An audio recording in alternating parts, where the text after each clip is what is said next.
When you think of Rasta, what comes to mind? The usual stereotype is dreadlocks, Jamaica, reggae music, and ganja. But there's so much more that meets the eye to this story.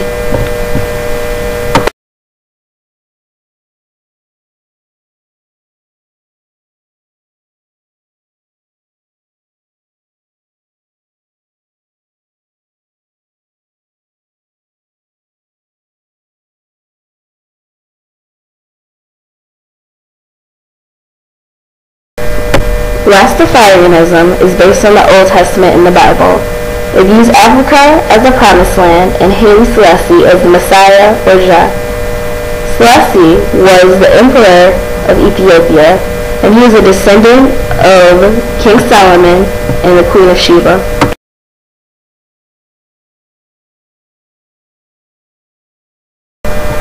Some say that Marcus Garvey is the founder of this subculture. He said, "Look to Africa, for there will be a king crowned." They say that Marcus Garvey prophesied the crowning of Haile Selassie and that he would liberate the blacks. Garvey also encouraged black pride and empowerment, economic development, and the Back to Africa movement. The Back to Africa movement insisted that people of African descent should return to Africa. Others say that Leonard Howell founded Rastafarianism. They also view Howell as a prophet. He taught 6 basic Rastafarian principles: hate for whites, black supremacy, revenge on whites for their evilness, rejection of government and legal bodies, and going back to Africa, and viewing Haile Selassie as the supreme being and him being the only ruler of the blacks. Many of these principles were left as the movement grew. Rastafarianism involves Afrocentrism. It is a reaction to all racism and hate towards blacks. A lot of Rastafari used to believe in black supremacy. This did not last long because Selassie discouraged racism. So most of the Rastafari feel that racial hostility must be set aside. Rastafari believe that their own body is the temple of God, so they have no buildings to worship in, at least physically. They have a sacred text, and it's called the Holy Pibi. Another representation of Afrocentrism is what the colors of the Ethiopian flag and the Rastafari flag represent. The colors are red, green, and gold. On the Rastafari flag, there is a lion, and the lion is the symbol of Haile Selassie. Selassie is seen as the reincarnation of Christ, Jesus Christ. Jesus is the Lion of Judah, and the Lion of Judah is seen as a symbol of God, meaning how Haile Selassie is seen as God. For many Rastas, smoking marijuana is all spiritual. They smoke marijuana while reading sacred texts. They say that smoking clears the mind and body.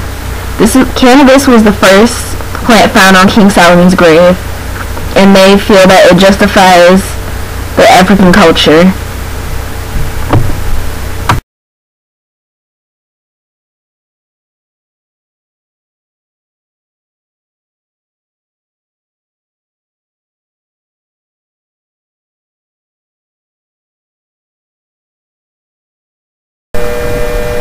One of the most viewed musicians in Rasta is Bob Marley.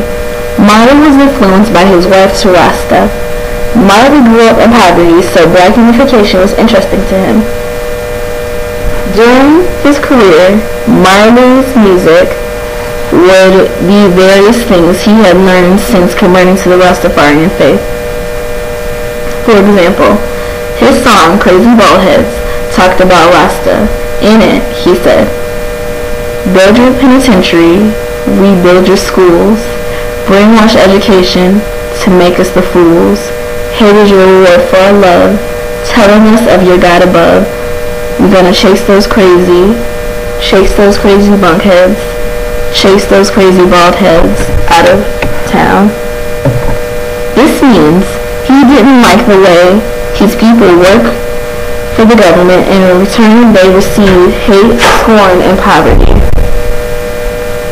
and being brainwashed while they get educated. Rastafarians reject the government, so they wanted to kick them out of Jamaica.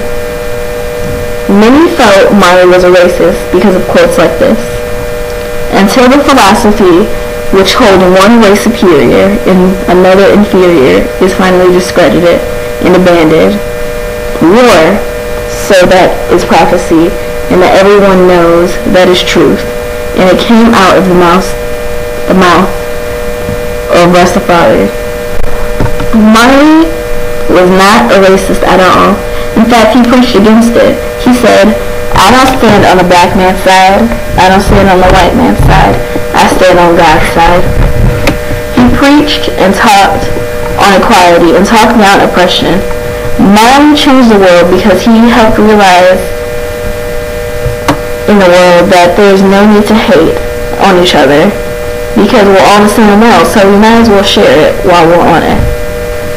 There was no need to fight because life is way too short, and he proved that. At age 36, Marley died of cancer on May 11, 1981, at the age of 36. His legacy still lives on through music. He's considered a spiritual figure.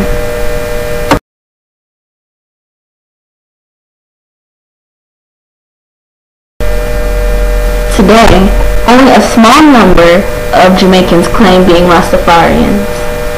That does not stop the worldwide phenomenon of Rasta that has spread across the globe like wildfire. By claiming Haile Selassie as the returned Messiah, Rastafari is seen as a new religious movement. Rasta such as Bob Marley say that is not a religion at all, but it's a way of life. Rasta was made by blacks, but is not racist and believes in unity. Rastas are many other diverse ethnic groups.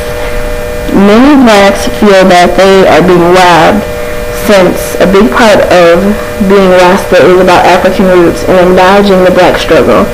Rasta has affected people in every generation and is definitely here to stay.